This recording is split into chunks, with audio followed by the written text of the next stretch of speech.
The wind off Lake Michigan had teeth that January night, real vicious ones.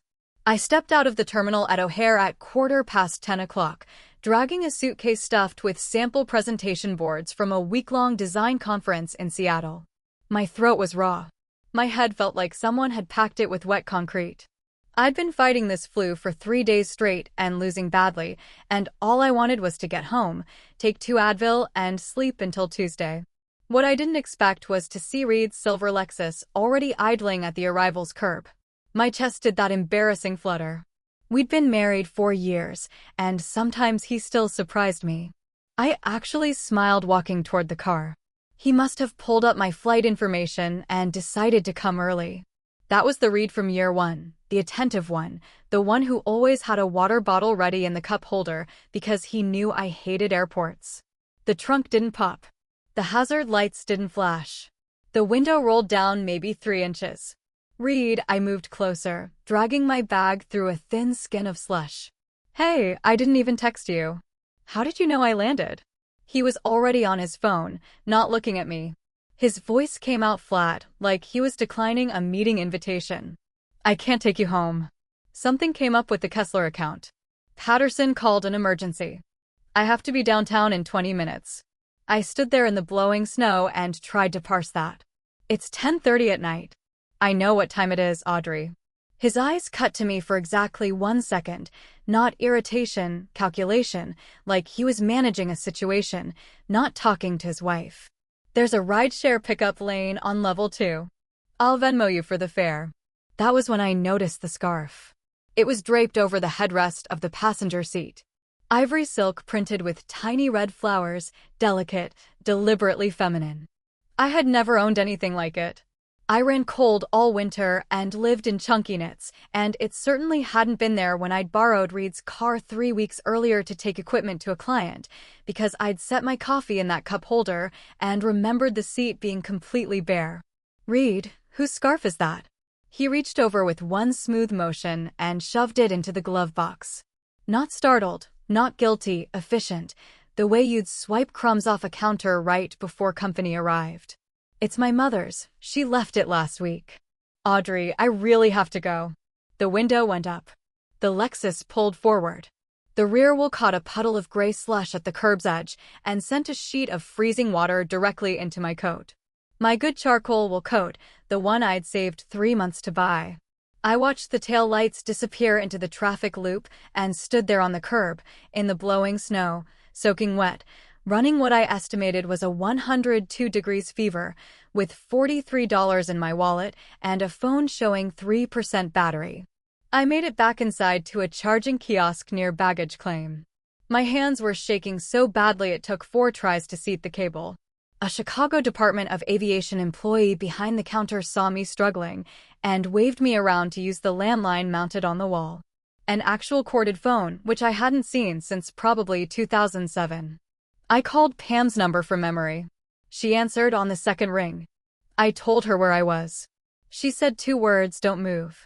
I don't remember much after that, the floor of the terminal seeming very soft, and then nothing.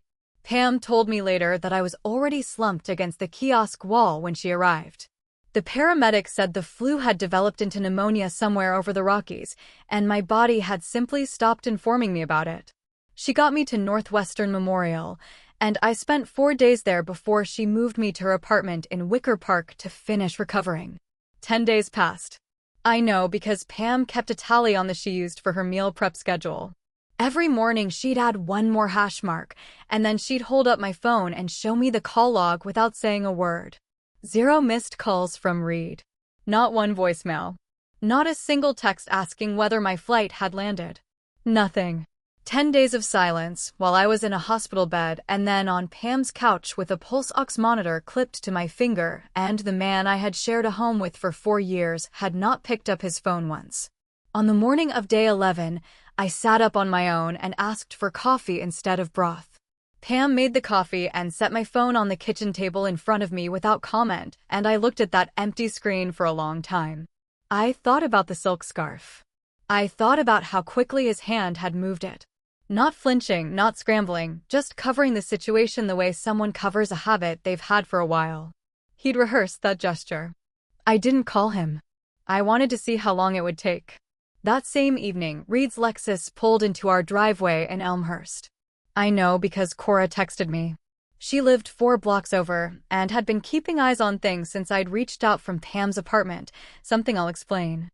Reed walked in to find the house dark, the kitchen cold, and a thin layer of dust on the surfaces that builds up in 10 days when no one runs the Roomba. He called Mrs. Patton, our part-time housekeeper. His voice, Cora told me later, carried clearly through the side window. She happened to be standing near while returning a pair of pruning shears to our neighbor. He wasn't worried. He was annoyed. His exact question, which Mrs. Patton relayed to me by text that night, was, "Where's Audrey? Why hasn't she been in touch with you? Why does the house look like this?"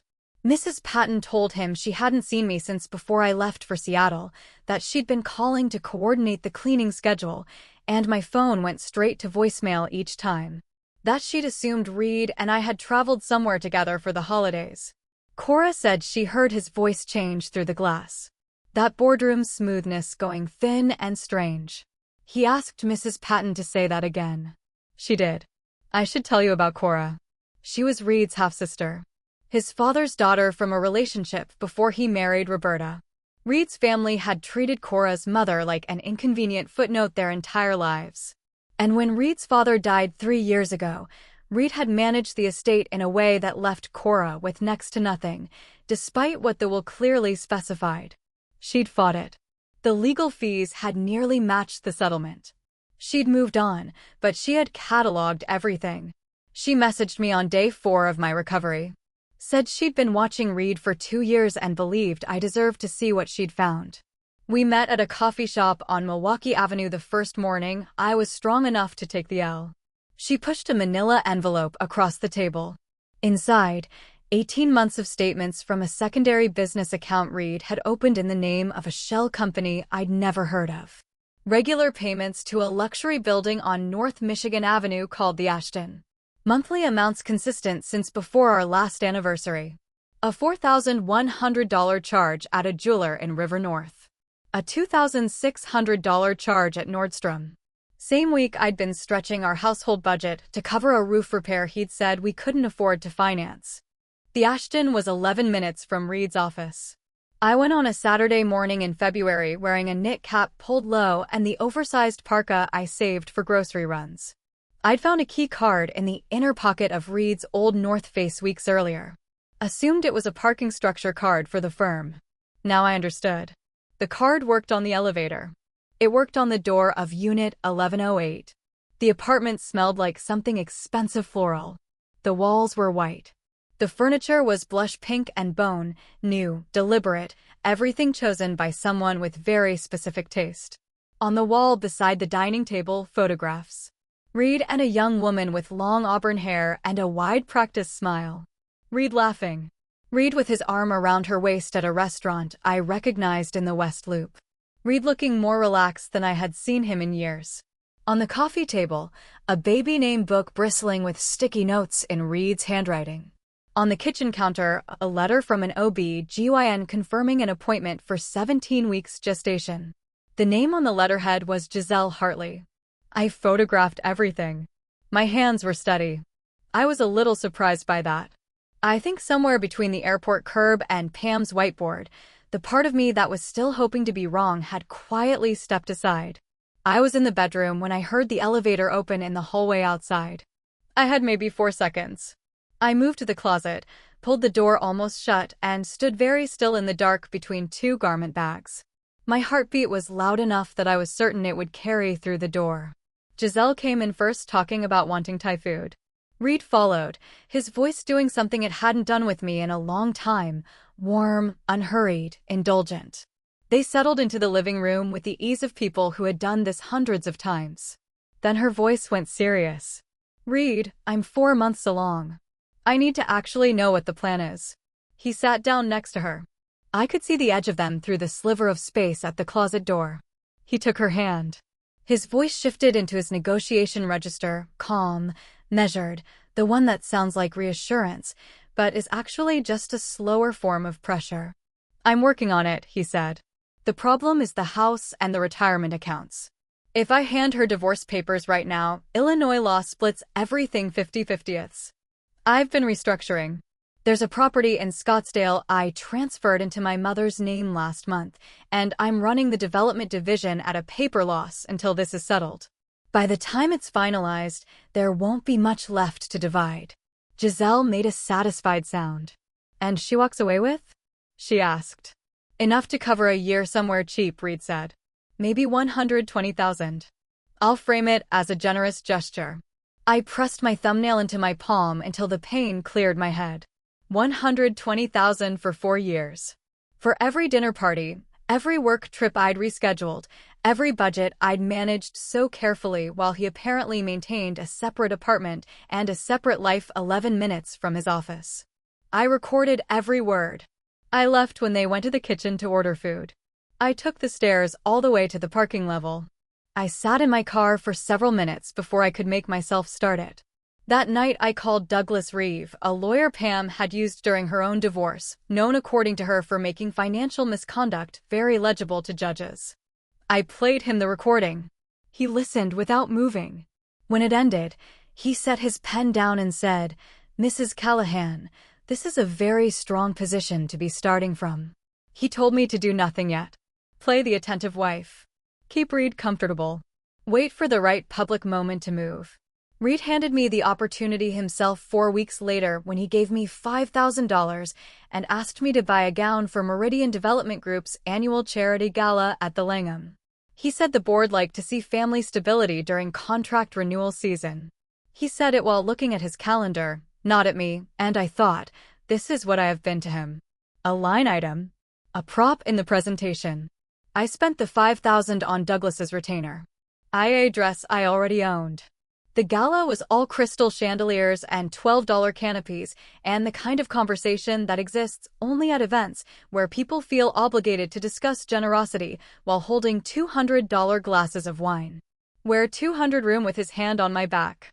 Reed walked me through the room with his hand on my back and introduced me to 4 board members in the first half hour. I smiled. I asked the right questions. I laughed at the appropriate moments. Giselle was there as a consultant in red, spending the cocktail hour engineering reasons to stand near Reed. I watched him manage both performances simultaneously and saw the effort starting to wear on him at the seams. When the program director announced the evening's special presentation, I was already moving toward the side stage. Reed saw me. His expression shifted just briefly, a flash of something he recovered from in under a second, and he started across the room. 2 men stepped smoothly into his path. Douglas had arranged them. I took the microphone. "Thank you so much," I said. My voice came out level, steadier than I expected. Reed has put so much of himself into building Meridian over the past several years. I thought tonight called for something that genuinely reflected where all that energy has been going. I nodded toward the AV booth. The screen behind me filled with the interior of Unit 1108, the blush walls, the photographs, the baby name book open to a page with Reed's handwriting in the margins. Then the bank statements laid out in columns with dates and amounts aligned beside corresponding corporate account withdrawals. Then a single summary line, 18 months, 6 figures, all of it routed through a shell company that existed only to make a second life invisible. The room went quiet before it went loud. I heard Roberta, Reed's mother, seated at the VIP table make a sound like something small and fragile breaking. Then the noise came all at once. Reed reached the stage steps. The 2 men held him there. He was saying things I won't repeat, and his face had gone a deep blotchy red, and his arm was raised. I looked at him directly, this man I had believed in. This man who had driven away through the slush without checking his mirror and felt nothing except the specific steadiness that comes when you realize the thing you were most afraid of has already happened and you are still standing inside it. What followed was ugly in the way that necessary things tend to be. Reed's people claimed the documents were manipulated. Douglas released the originals, subpoenaed and certified. They claimed I had fabricated a narrative out of jealousy. Cora went on record with a Scottsdale property transfer and the Shell LLC having documented both from the outside for 2 years. They tried to photograph. Reed's people found a shot from a conference I'd attended in Charlotte cropped to make a handshake with a colleague look like something else. Douglas obtained the full conference footage within 48 hours. And then the DNA results arrived. This part one had not planned. It emerged during discovery when Giselle's prenatal records were subpoenaed as part of the financial proceedings. Douglas's team cross-referenced the fetal DNA from a standard first trimester screening with Reed's DNA sample obtained through entirely legal means during the process. The finding was unambiguous. Reed had undergone a vasectomy in his early 30s. A fact he had never mentioned to me across 4 years of marriage, for years during which I had quietly wondered and occasionally cried alone about why it wasn't happening for us. The baby was not his. I heard through Cora that Reed had confronted Giselle in the lobby of the Ashton on a Wednesday afternoon and that the doorman had called it the most notable 12 minutes in the building's history. That Giselle packed and left for Phoenix within the week. That Reed spent several hours alone in the empty pink apartment before driving home to a house he no longer had any claim to.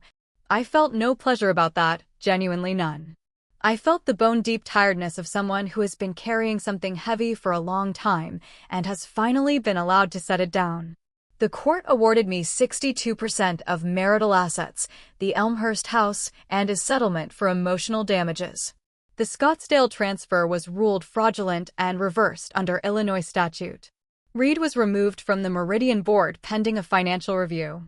On the day the judgment was entered, Roberta was waiting in the corridor outside the courtroom. She grabbed my arm and told me I had destroyed her son, destroyed the family, and that she would never forgive me. I looked at her hand on my sleeve, and I thought about the night at O'Hare. The slush on my coat, Pam's whiteboard, 10 hash marks in a row. I told her gently that what we reap tends to resemble what we sow, and then I walked out into a cold March afternoon that smelled like thawing river water and wet concrete. And I breathed it in like it was the first clean air I'd encountered in years. I sold the house in May. I kept a third, donated a portion to a domestic shelter on the northwest side, and used the rest to accept my place in a graduate program in sustainable design at the University of the Arts London. An acceptance letter that had been sitting in my inbox for 3 years because Reed had called it impractical every time I brought it up. Pam drove me to O'Hare on a muggy July morning. She cried the whole way from the parking structure to the departures entrance. I held it together until I was through security and standing at my gate, watching the planes move slowly around the tarmac in the flat gray pre-dawn light. And then I thought I was here. I stood right here in January, and the ground went out from under me, and I am still standing. London is gray and fast and full of people who don't over-explain themselves, and I loved it from the first week. I work hard now in a way that feels different from the years I spent making myself smaller to fit inside someone else's version of what our life was supposed to look like. My apartment near Bloomsbury has unreliable water pressure and a radiator that clinks all night in November. Some evenings I eat toast for dinner because I forgot to get to the market. I have never once, in any of it, felt more like myself. Cora calls every few weeks. She got her portion of the estate sorted at last and is using it to open a bakery in Logan Square, which is, I think, exactly the right use for money that should have been hers all along. Reed sent me a message 8 months after the divorce was finalized. He said he'd made mistakes. He said he was working on himself. He hoped I was well. I read it twice, closed the app, and went back to the model I was building for my thesis project. A public library for a neighborhood in South London that hadn't had one in 15 years. Small rooms with high windows. Shelves at the height a 10-year-old can reach.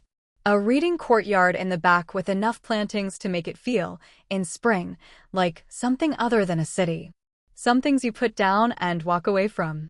Some things you pick up and carry forward. The whole work of it, I've come to understand, is knowing which is which. I chose right in the end. In the morning, I stood in front of a room of people who were listening carefully to what I had to say, for no other reason than that it was worth hearing. I finally understood what all those months of cold and exhaustion and painstaking patience had been pointing toward. Not revenge, not even justice, exactly. Just my own life, wide open and entirely mine.